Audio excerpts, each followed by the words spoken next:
The Korean art market faced headwinds in 2024, with a prolonged downturn that dampened auction and fair sales after the pandemic-fueled spending spree. Yet, the country's art scene found its silver linings. Homegrown talents like Yoo Young-kook and Ri Send-ya emerged as surprise standouts, their market momentum buoyed by their well-received presentations during the 2024 Venice Biennale. Octogenarian sculptor Kim Yun-shin also enjoyed a late career breakthrough, propelled by her inclusion in the Biennale's flagship international art exhibition and her joint representation by heavyweight galleries, Lehman Maupin and Kukya Gallery. Other artists continued to make international waves, with major moments taking place in London last fall. Haegu Yang's first U.K. survey at the Hayward Gallery, Lee Mi-ri's presentation at the Tate Modern's Turbine Hall and architect Cho Min-suk's striking Serpentine Pavilion commission. Back on home turf, 2025 is shaping up to be another year filled with eye-catching offerings, a rare chance to view centuries-old landscape paintings by a Joseon-era pioneer under one roof, museum retrospectives of European and American art icons, and a fresh dive into the country's rising stars. Museums continuing its streak of headline-grabbing shows, the Samsung Foundation of Culture's two flagship venues, Liam Museum of Art in Seoul and Hoam Museum of Art in Yongin, Gyeonggi Province, promise standout programs for the year ahead. The Hoam Museum of Art will commence 2025 with a rare blockbuster retrospective of 18th-century painter Jeong Seon. Jeong, a renowned Joseon-era literati artist, is celebrated for his Jingyang Sansewa, true view landscape paintings, which depict Korea's mountain ridges and waterways with striking realism, departing from the idealized Chinese-influenced styles of his time. Over 120 works, including landscapes, portraits and flower and bird paintings, will be brought to view in the April show. Among the highlights is the state-designated national treasure, Jeomgung Jeondo, 1734, a masterpiece making its first public appearance in a decade.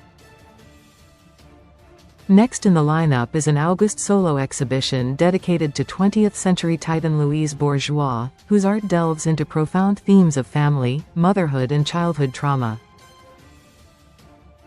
Marking her first major museum presentation on Korean soil in 25 years, the event brings together the mammoth spider sculpture, Maman, 1999, and the evocative, Cell 11, portrait, 2000, alongside a selection of 1940s paintings that have never been shown here before. The Liam Museum of Art is set to fill the year with surveys of two international visionaries, Paris-born Pierre Haig in February and Korean artist Lee Bull in August. Equally noteworthy is the museum's sculpture-focused showcase in March, presenting over 60 masterpieces from its modern and contemporary art collection. With a star-studded roster that includes Auguste Rodin, Alberto Giacometti, Louise Nevelson, Robert Rauschenberg and Namjoon Paik, it's a must-visit event for art enthusiasts. Notably, this occasion marks the return of Rodin's iconic bronze sculpture, The Burghers of Calais, back on public display for the first time in 9 years. Headlining the National Museum of Modern and Contemporary Art, Korea's MMCA lineup this year is Asia's first solo exhibition of Australian sculptor Ron Muck in April.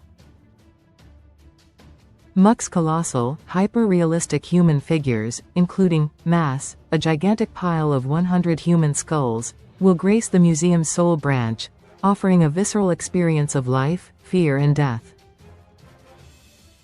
August will see a large-scale retrospective of Kim Chang-yeol, chronicling his creative odyssey through Seoul, New York and Paris, where he sublimated the scars of the 1950–53 Korean War into his trademark water drop paintings. Meanwhile, the Amori Pacific Museum of Art's 2025 exhibition roster intriguingly pairs traditional Korean art with a showcase of contemporary American visual art. Opening in March is a re-examination of minhwa, Korean folk paintings, a genre known for its humor-infused, free-spirited brushwork and vibrant hues. That will be followed by the country's first ever exhibition of celebrated abstractionist Mark Bradford in August. Hailed as one of America's greatest living painters, Bradford uses everyday urban materials for his abstract compositions that confront the violence and trauma endured by the marginalized throughout America's history. The Seoul exhibition will feature a wide array of his large-scale works, including Spoiled Foot, the monumental centerpiece of his presentation at the 2017 Venice Biennale, where he represented the U.S. Pavilion. Prominent names in the art world will enliven other venues in the capital city throughout the year. These include Dansekwa, Korean monochrome painting, Master Ha Chong-yeon at Art Sanja Center in February, focusing on his early experimental forays from 1959 to 1975, which paved the way for his now famed Conjunction series, and Kang Myung-hae at the Seoul Museum of Art in March, whose ethereal cosmic paintings poetically encapsulate the interplay between her nomadic life and nature. Galleries beyond museums. Seoul's galleries are gearing up for the new year with a packed lineup of showcases spotlighting both seasoned and emerging talent.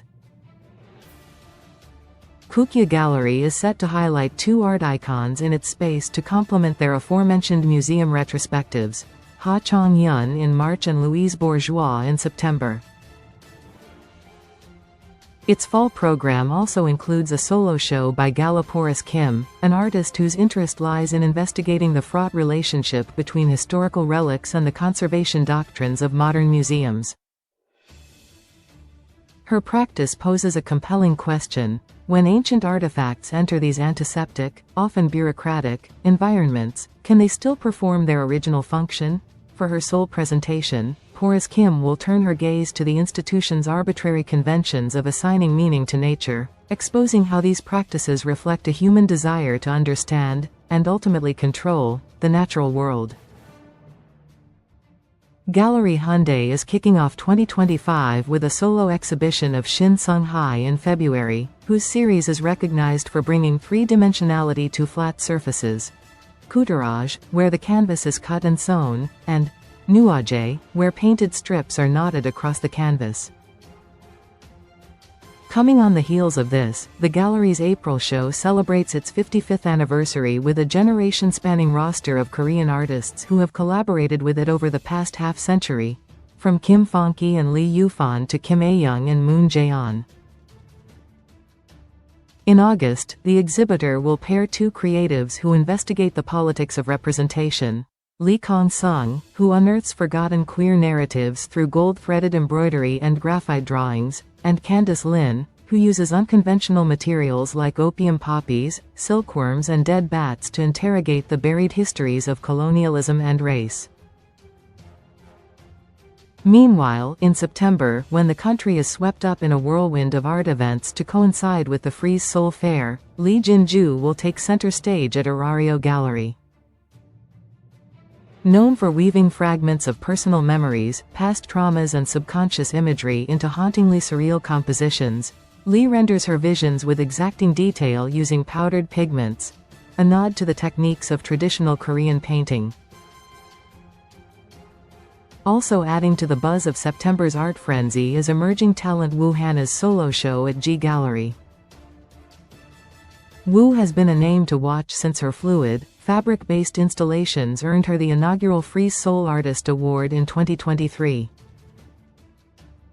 Her winning commission, The Great Ballroom, featured draped fabrics that evoke the contours of an aging female body, designed to evolve over time under the pull of gravity. Now, the artist continues to push creative boundaries, conjuring organic creatures in her ever-transforming sculptural creations.